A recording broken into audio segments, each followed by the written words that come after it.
സദ്യക്കും ഊണിനും എല്ലാം കഴിക്കാൻ പറ്റിയ നല്ലൊരു ബീറ്റ്റൂട്ട് പച്ചടിയുടെ റെസിപ്പി നോക്കിയാലോ.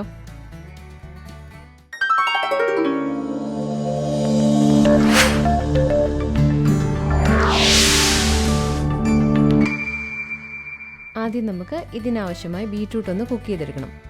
അതിനുവേണ്ടി ഞാനിവിടെ 200 ഗ്രാം ബീറ്റ്റൂട്ട് ചെറിയ കഷ്ണങ്ങളാക്കി മുറിച്ചെടുത്തിട്ടുണ്ട്. 2 മീഡിയം സൈസ് ബീറ്റ്റൂട്ടാണിത്. ഇനി ഇതിലേക്ക് ബീറ്റ്റൂട്ട് വേകാൻ ആവശ്യമായ 1/4 കപ്പ് വെള്ളം ഒഴിച്ചു കൊടുക്കാം. അതിനുശേഷം 1/4 ടീസ്പൂൺ ഉപ്പ് കൂടെ ചേർത്ത് ഇതൊന്ന് നന്നായിട്ടൊന്ന് ഇളക്കി യോജിപ്പിച്ചെടുക്കാം. ഇനി പ്രഷർ കുക്കർ ക്ലോസ് ചെയ്ത് മീഡിയം ഫ്ലെയിമിൽ 4 വിസിലിൽ ഇതൊന്ന് വേവിച്ചെടുക്കാം.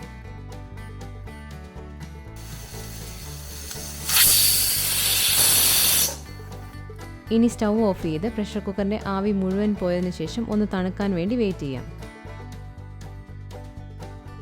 തണുത്തതിന് ശേഷം ഇതൊരു മിക്സിയുടെ ജാറിലേക്കിട്ട് നമുക്കൊന്ന് ചെറുതായിട്ട് ക്രഷ് ചെയ്തെടുക്കാം.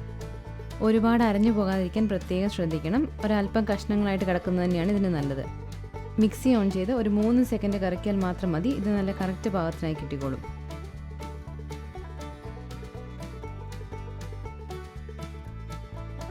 ഈ ബീറ്റ്റൂട്ട് ക്രഷ് ചെയ്തത് നമ്മൾ നേരത്തെ ബീറ്റ്റൂട്ട് കുക്ക് ചെയ്ത അതേ പ്രഷർ കുക്കറിലേക്ക് ഒന്നിട്ട് കൊടുക്കാം. അതിനുശേഷം ഇതേ ജാറിൽ തന്നെ നമുക്ക് ഇതിന് വേണ്ടിയിട്ടുള്ള തേങ്ങ ഒന്ന് അരച്ചെടുക്കാം. 1/4 കപ്പ് തേങ്ങയാണ് നമുക്ക് ഈ പച്ചടിക്ക് ആവശ്യമായിട്ടുള്ളത്. അത് മിക്സിയുടെ ജാറിലേക്ക് നമുക്ക് മാറ്റാം. തേങ്ങയുടെ രുചി തീരെ കുറവാണ് വേണ്ടതെങ്കിൽ 1/2 കപ്പ് തേങ്ങ ചേർത്താൽ മതി. ഇനി ഇതിലേക്ക് വേണ്ടത് 2 പച്ചമുളക്, ഒരു ചെറിയ കഷ്ണം ഇഞ്ചി, ഏകദേശം 3/4 ടീസ്പൂൺ ഇഞ്ചി, 1/2 ടീസ്പൂൺ ജീരകം, പിന്നെ വേണ്ടത് തേങ്ങ അരയാൻ ആവശ്യമായ 1/4 കപ്പ് വെള്ളം. ഇനി ഇതെല്ലാം കൂടെ നമുക്ക് നന്നായിട്ടൊരു ഫൈൻ പേസ്റ്റായിട്ട് അരച്ചെടുത്തിട്ട് വരാം.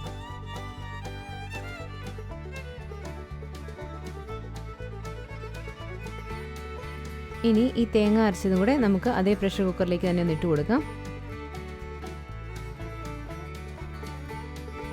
ഇനി മിക്സിയുടെ ജാറിലേക്ക് 2 ടേബിൾ സ്പൂൺ വെള്ളവും കൂടി ഒഴിച്ച് ആ അരപ്പെല്ലാം നന്നായിട്ടൊന്ന് കലക്കി ഇങ്ങോട്ടൊന്ന് ഒഴിച്ചു കൊടുക്കാം. ഇനി ഇത് നന്നായിട്ടൊന്ന് ഇളക്കി യോജിപ്പിച്ചെടുക്കാം. അതിനുശേഷം പ്രഷർ കുക്കർ മൂടി വെച്ച് 2 മിനിറ്റ് നേരത്തേക്ക് ചെറു തീയിലൊന്ന് ചൂടാക്കിയെടുക്കാം. 2 മിനിറ്റിന് ശേഷം പ്രഷർ കുക്കർ തുറന്ന് വീണ്ടും നമുക്കൊന്ന് ഇളക്കി കൊടുക്കാം.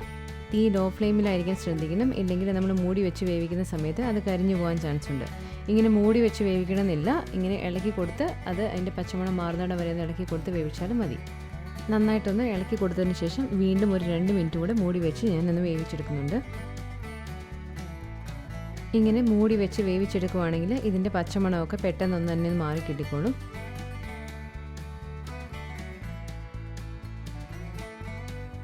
ഇപ്പോൾ പച്ചമണമൊക്കെ ഏകദേശം നന്നായിട്ട് മാറി വന്നിട്ടുണ്ട്. ഇനി നമുക്ക് സ്റ്റൗ ഓഫ് ചെയ്തതിന് ശേഷം ഇതിലേക്ക് ആവശ്യമായ തൈര് ചേർത്ത് കൊടുക്കാം.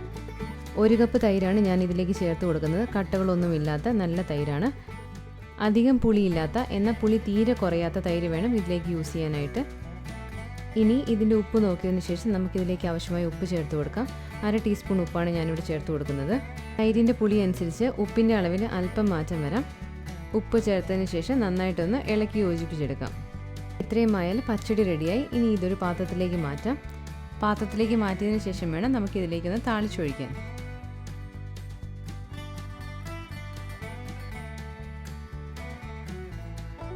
താളിച്ചൊഴിക്കുന്നതിന് വേണ്ടിയിട്ട് ചൂടായ പാനിലേക്ക് 1 ടേബിൾ സ്പൂൺ വെളിച്ചെണ്ണ ചേർത്ത് കൊടുക്കാം. വെളിച്ചെണ്ണ നന്നായിട്ടൊന്ന് ചൂടായതിനു ശേഷം അതിലേക്ക് 1/2 ടീസ്പൂൺ കടുക് ചേർത്ത് കൊടുക്കാം. കടുകൊന്ന് പൊട്ടി വന്നതിന് ശേഷം അതിലേക്ക് 1 തണ്ട് കറിവേപ്പില ചേർത്ത് കൊടുക്കാം. കൂടെ തന്നെ 2 ഉണക്കമുളകും. ഇനി ഇത് നന്നായിട്ടൊന്ന് ഇളക്കി കൊടുക്കാം. ഉണക്കമുളക് നിറം മാറി വരുമ്പോഴത്തേക്കും സ്റ്റവ് ഓഫ് ചെയ്ത് നമുക്കിത് പച്ചടിയുടെ മുകളിലേക്ക് ഒഴിച്ചു കൊടുക്കാം.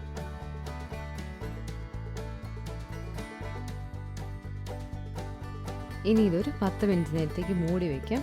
അതിനുശേഷം ഇത് ഇളക്കി യോജിപ്പിച്ചതിന് ശേഷം നമുക്ക് ഉപയോഗിക്കാവുന്നതാണ്.